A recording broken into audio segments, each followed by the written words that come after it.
በአማራ ክልል መዲና ባህር ዳር ከተማ በሚገኘው የደጃዝማች በላይ ዘለቀ አየር ማረፊያ አዲስ የተገነባው ዘመናዊ ተርሚናል ተመርቆ አገልግሎት መጀመሩን አስመልክቶ አብይ አህመድ ወደ ባህር ዳር እንደተጓዙ ቢገለጽም የጉዞ ዓላማቸው ይህ አለመሆኑ ተመላከተ።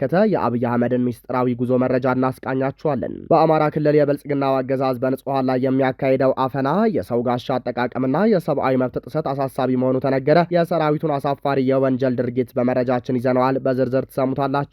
በቀጠናው አዲስ የጦርነት ደመና ያንዣበበ ሲሆን የጀነራል ባጫ ደበሌ ኤርትራ ትጠፋለች የሚል ዛቻ ትኩረትን ስቧል። በሌላ በኩል የሱዳን ጦር ዘመናዊ የታጠቁ ተሽከርካሪዎችንና ድሮኖችን ተረከበ። የደፈጣ ተዋጊው አርኤስኤፍና የክልላዊ ህብረቶች ስትራቴጂካዊ ስሌት መክሸፉ ተነግሯል። ሰላም፣ ጤና፣ ፍቅር የምንመኝላችሁ ውድ የብላክ ላይን ሚዲያ ቤተሰቦቻችን እናንተን ይመጥናሉ ብለን ያሰብናቸውን የተመረጡ ዕለታዊ የግንባርና ወቅታዊ መረጃዎችን ወደ እናንተ ይዘን ቀርበናል። ቻናሉን ሰብስክራይብ በማድረግ ቤተሰብ እንድትሆኑ እየጋበዝን ወደ መረጃዎቹ እናመራለን።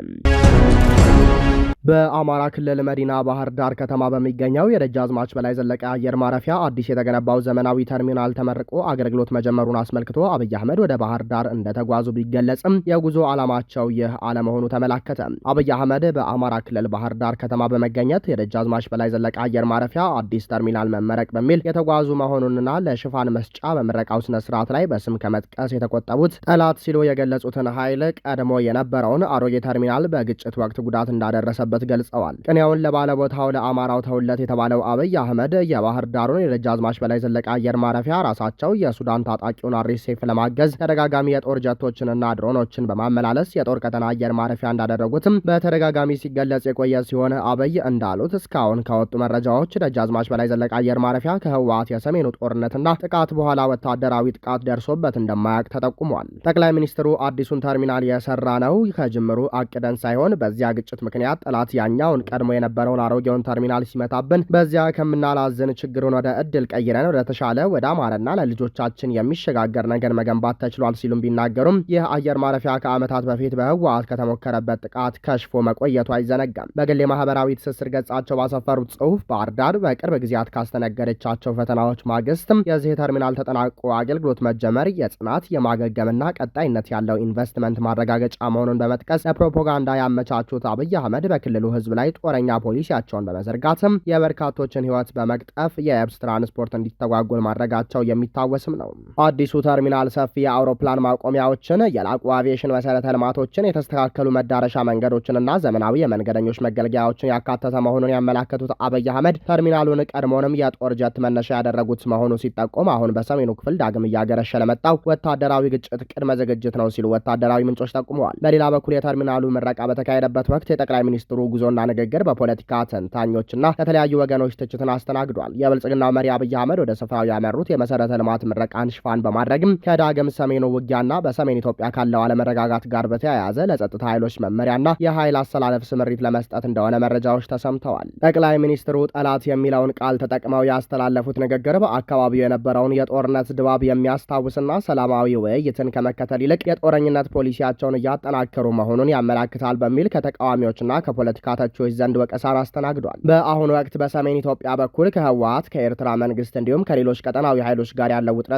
የጦርነት ድባብ እንደገና እየተባባሰ መምጣቱን የሚያሳዩ ምልክቶች እየታዩ ባሉበት ወቅትም የዚህን የመሰሉ ንግግር በቀጠናው ላይ ተጨማሪ ወታደራዊ ስጋትና አለመረጋጋት ይፈጥራል የሚሉ ስጋቶች ጎልተው እንዲወጡ አድርጓል። አብይ አህመድ በባህር ዳሩ ጉዟቸው የአማራ ሚሊሻ ፖሊስና አድማ ብተና በአንድ እንዲጠረነፍና ለውጊያ ዝግጁ እንዲሆን የማመቻቸት ስራ ከክልሉ ጸጥታ ኃይሎች ጋር ሚስጥራዊ ስብሰባ እንደሚያደርጉበትም ተመላክቷል። ቀደም ብለውም ወታደራዊ ጀነራሎቻቸውን ወደ ግንባር እንዲዘምቱና ጦሩን እንዲያነቃቁ ማዘዛቸውም ተሰምቷል። ጥምር ኃይሉ ከሁሉም ኃይሎችም እንዲዋጣ መመሪያ መውረዱ የሚታወስ ሲሆን በተለይም በኦሮሚያ በመቶ ሺዎች የሚቆጠሩ የእነ ሽመልስ አብዲሳ ኃይሎች በሀገር መከላከያ መለዮ ወደ ግንባር እንዲገቡ መመሪያ መሰጠቱ ይታወሳል።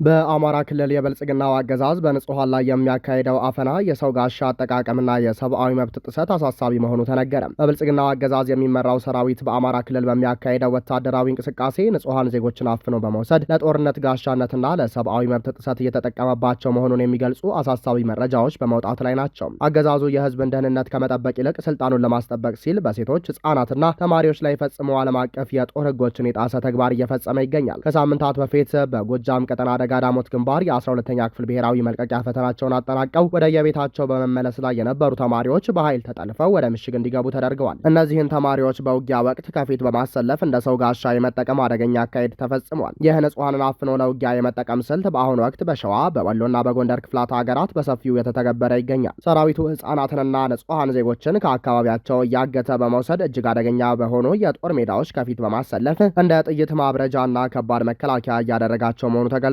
አገዛዙ የጦር ሜዳ ሽንፈቱን ለመሸፈንና ማህበረሰቡን ለማንበርከክ አስገድዶ መድፈርንና መሰረታዊ የሕክምና አገልግሎቶችን መከልከልን እንደ አንድ ወታደራዊ ስልት እየተጠቀመ መሆኑን የአካባቢው ምንጮች አረጋግጠዋል። ሰሞኑን በወሎ ቤተ አማራ ቀጠና ከራያ ግንባር ጀምሮ እስከ ወልዲያ፣ ደሴና ኮምቦልቻ ውጥረት መንገሱን ተከትሎም የመከላከያ ሰራዊት አባላቱ ከሴትና ህጻናት ላይ ሲፈጽሙት የነበረውን የአፈናና እገታ ተግባር አባብሰው መቀጠላቸው ተመላክቷል። ወታደሮቹ ትናንት ሐምሌ 29 ቀን 2018 ዓ.ም ምሽት በመካነ ሰላም ከተማ ቀበሌ 04 ልዩ ስሙ ጎተራ ቤት አካባቢ ወይዘሮ እዳዱ ፍሳ የተባለች ባለትዳርና የልጆች እናትን አፍነው ክሬቸር ተብሎ በሚጠራው ስፍራ ወደሚገኘው ካምፓቸው የወሰዷት ቢሆንም ዛሬ ቤተሰቦቿ ሊጠይቋት ሲሄዱ ወደ ካምፑ አልመጣችም፣ አናውቅም የሚል ምላሽ ሰጥቷቸዋል። ይህ በብልጽግናው አገዛዝ ሰራዊት የተፈጸመ ያለው ስልታዊ ጥቃት በአካባቢው ማህበረሰብ ላይ ከፍተኛ አካላዊ፣ ስነ ልቦናዊና ማህበራዊ ቀውስ እያስከተለ መሆኑን ሲጠቆም ድርጊቱ በዓለም አቀፍ የሰብአዊ መብት ህጎችና የጄኔቫ ስምምነቶች መሰረት የጦር ወንጀልና በሰው ልጅ ላይ የተፈጸመ ወንጀል የሚመደብ በመሆኑም የሰብአዊ መብት ተሟጋቾችና ዓለም አቀፍ ማህበረሰብ በአገዛዙ ድርጊት ላይ አስቸኳይ ምርመራ እንዲያደርጉና ተጠያቂነት እንዲሰፍን ጥሪዎችን አቅርበዋል። በቀጠናው አዲስ የጦርነት ደመና እያንዣበበ ሲሆን የጀነራል ባጫ ደበሌ ኤርትራ ትጠፋለች የሚል ዛቻ ትኩረትን ስቧል። የብልጽግናው አገዛዝ ከፍተኛ ወታደራዊና ዲፕሎማሲያዊ አካላት የሚሰጧቸው ጠንካራ መግለጫዎች፣ ንግግሮችና በሰሜን ኢትዮጵያ በኩል የሚታዩ ወታደራዊ እንቅስቃሴዎች በቀጠናው እየበረታ ያለው አዲስ የጦርነት ስጋትን እያቀጣጠሉት ይገኛሉ። ከሰሞኑ ባጫ ደበሌ ከቢቢሲ ጋር ባደረጉት ቃለ መጠይቅ ጦርነት ከተነሳ የኤርትራ መንግስት የሚባል አይኖርም፣ የግጭቱ መቀስቀስ የቀጠናውን ጂኦግራፊና መንግስታት ሙሉ በሙሉ ይቀይራል ማለታቸው በብዙዎች ዘንድ ጠንካራ የፕሮፓጋንዳ ፉከራና ዲፕሎማሲ መስመር የተሻገረ ንግግር ሆኖ ተመዝግቧል። 4 ኪሎን ክፍት አድርገን ግቡ ብንላቸው የሚገቡ ታጣቂዎች የሉም እያሉ ተማራኪ ወታደር መሆናቸውን የረሱትና ከጡረታ ተመልሰው በሰሜኑ ጦርነት የተሳተፉት አሁን አምባሳደር የሚል መለዮ የያዙት ባጫ ሰሞነኛ ንግግር አዳዲስ የጦርነት ቁጣዎችን በየአቅጣጫው የቆሰቆሰ ሆኗል። እንዲህ አይነቱ ንግግር ከዲፕሎማሲ መርህ የወጣ ነው። የወታደራዊ መሪዎችን ፉከራ ወደ ዲፕሎማሲያዊ መድረክ ማምጣት አላስፈላጊ ውጥረትን ከመፍጠር ባለፈ የሰላም በሮችን ይዘጋል የሚሉት የጉዳዩ ተከታታዮች ይህ ሉዓላዊነትን መጋፋት ነው ብለዋል። የጎረቤት ሀገር መንግስታት ህልውና የሚያስፈራራ መግለጫ መስጠት የቀጠናውን አለመረጋጋት የሚያባብሱ አጉል ፉከራ ሀገራዊ ዋጋ ያስከፍላል ሲሉ ስጋታቸውን ጨምረዋል። የህዝቦችን ስቃይ ያረዝማል፣ ከፖለቲካዊ መፍትሄ ይልቅ የኃይል አማራጭን ማስቀደም ቀደም ሲል በጦርነት የተጎዱ ማህበረሰቦችን ለተጨማሪ ሰብአዊ ውድመት ይዳርጋል ሲሉ አገዛዙ በጦር መሪዎቹ በኩል የሚያሰማውን ዛቻ ተችተዋል።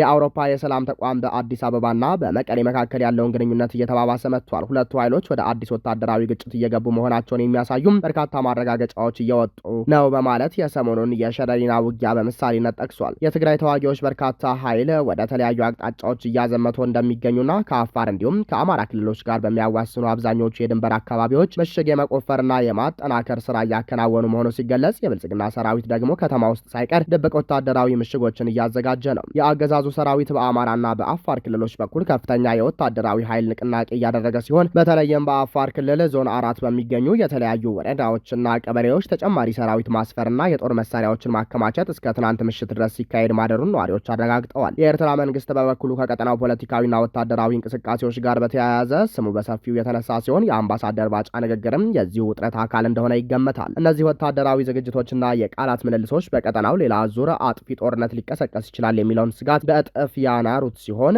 የሰላም ተቋማት የቀጠናውንና የአገዛዙን ኃይሎች ከጦርነት ፉከራ ተቆጥበው ልዩነታቸውን በሰላማዊ ሁሉን አካታችና ገንቢ በሆነ ውይይት ብቻ እንዲፈቱ ጥሪ እያቀረቡ ይገኛሉ። የሱዳን ጦር ከፓኪስታን ዘመናዊ የታጠቁ ተሽከርካሪዎችንና ድሮኖችን ተረከበ። የደፈጣ ተዋጊው አርኤስኤፍ እና የክልላዊ ህብረቶች ስትራቴጂካዊ ስሌት መክሸፉም ተነገረ። የሱዳን ኃይሎች ሳፍ ከፓኪስታን ሞሃቪዝ የተሰኙ ዘመናዊ የታጠቁ ወታደራዊ ተሽከርካሪዎችንና ሻህፓር የተሰኙ የታጠቁ ድሮኖችን መረከቡ ወታደራዊ ምንጮችን ጠቅሶ ሱዳን ትሪቢዩን ዘግቧል። ይህ አዲስ የጦር መሳሪያ አቅርቦት በሱዳን ጦርነት ውስጥ ፈጣን የድጋፍ ኃይሉን አርኤስኤፍ ወታደራዊ የበላይነትን የሚያከሽፍና የደጋፊዎቹን ስትራቴጂካዊ እቅድ ያከሸፈ አዲስ ምዕራፍ መሆኑ ተመላክቷል። የሱዳን የሱዳን ጦር በደረጃ 100 የሚሆኑ ከፓኪስታን ኦርዲናንስ ፋብሪካዎች የተመረቱ ፈጣንና አነስተኛ የታጠቁ ተሽከርካሪዎችን ተረክቧል። እነዚህ ተሽከርካሪዎች በተለይም በኮርዶፋና ዳርፉር አስቸጋሪ መሬቶች ላይ በቀላሉ የሚንቀሳቀሱ ጥገናቸው ቀላል የሆነና ቢ6 ቢ7 የተባለ ደረጃ ያለው ጥይትና የቦምብ ጥቃትን መከላከል የሚችሉ ናቸው። ጦሩ በተጨማሪም በፓኪስታን የሀገር መከላከያ ኮምፕሌክስ የተሰሩ የስለላና የጥቃት አየር ወለድ ድሮኖችን ያገኘ ሲሆን ቀደም ሲል ለነበሩት ኬ8 የስልጠናና ቀላል ጥቃት ጀቶችም የሚሆኑ መለዋወጫዎችን ተረክቧል። ዘገባዎች እንደሚጠቁሙት የኳታርና የሳውዲ አረቢያ መንግስት ለዚህ የፓኪስታን የጦር መሳሪያ ግዢ የፋይናንስ ድጋፍ ማድረጋቸውም ተገልጿል። ይህ አዲስ የጦር መሳሪያ አቅርቦት በሱዳን ፈጣን ድጋፍ ኃይል አርኤስኤፍ ላይ ከፍተኛ ወታደራዊ ኪሳራና ታክቲካዊ ውድቀት እያስከተለ ይገኛል ሲባል አርኤስኤፍ ቀደም ሲል በነበሩት ውጊያዎች በክፍት ፒክአፕ ተሽከርካሪዎች ላይ መለስተኛ መጫኛዎችን በመቅጠም ፈጣን የደፈጣ ጥቃት ያደርስ እንደነበር ተገልጿል። አዲሶቹ ሞሃቪስ ተሽከርካሪዎች ግን ጥይት የመከላከል አቅማቸው ከፍተኛ በመሆኑ የአርኤስኤፍን ተሽከርካሪዎችና ተዋጊዎች በቀላሉ ለመደምሰስ ያስችላሉ ተብለዋል። በሻህባር ድሮኖችና በተሻሻሉ የኬ8 ጄቶች አማካኝነት የሱዳን ጦር የአርኤስኤፍን የእንቅስቃሴ መስመሮችም አቅርቦቶችና የትራንስፖርት ኮሪደሮች ከሩቅ ሆነው ለመምታትና ለማናጋት አቅም አግኝቷል ተብሎለታል። በሱዳን እየተካሄደ ያለው ወታደራዊ ለውጥ በምስራቅ አፍሪካና በፖለቲካዊ አሰላለፉ ላይ ትልቅ ተጽዕኖ እያሳደረ ሲሆን በአብይ አህመድ የሚመራው ብልጽግና አገዛዝ ከአርኤስኤፍና ከዋና ደጋፊ የተባበሩት አረብ ኤሚሬቶች ዩኤኢ ጋር የነበረው የጂኦፖለቲካዊ ቁርኝነትና በሱዳን ላይ ተጽዕኖ የመፍጠር እቅድ ስጋት ላይ ወድቋል። የሱዳን ጦር ከሳውዲ አረቢያ፣ ኳታር፣ ግብጽና ፓኪስታን ጋር ወታደራዊና ዲፕሎማሲያዊ ግንኙነቱን ማጠናከሩን የአርኤስኤፍን የውጭ አቅርቦት መስመሮችን እያጠበበው ይገኛል። የሱዳን መደበኛ ጦር ሳፍ መዳከምና የአርኤስኤፍ የበላይነት በስፖንሰሮቹ በኩል በቀይ ባህርና በአፍሪካ ቀንድ አካባቢ አዲስ የኃይል ሚዛን ለመፍጠር ታስቦ የነበረ ቢሆንም አዲሱ የመሳሪያ ስብስብ የሱዳን ጦር አቋም በማጠናከሩ ይህ ስትራቴጂካዊ እቅድ እንዲከሽፍ አስገዳጅ ነው ተብሏል። የሱዳን ጦር ያገኘው አዲስ የፓኪስታን ወታደራዊ ቴክኖሎጂ በምድርም ሆነ በአየር የአርኤስኤፍን የደፈጣ ጥቃት ዋጋ የሚያስከፍል ሲሆን የሱዳን ጦር በኃይል ለማሸነፍና በካርቱም እንዲሁም በምዕራብ ሱዳን የበላይነትን ለመያዝ የተሸረቡ የክልላዊ ኃይሎች ስሌት እንዲከሽፍ እያደረገ መሆኑም ተመላክቷል። ክቡራንና ክቡራት አድማጭ ተመልካቾቻችን ለሰዓቱ የነበረን የዜናና የመረጃ ስርጭታችን ይህንን ይመስል ነበር። ቻናሉን ሰብስክራይብ በማድረግ ቤተሰብ እንድትሆኑ እየጋበዘን ጤና ይስጥልንም።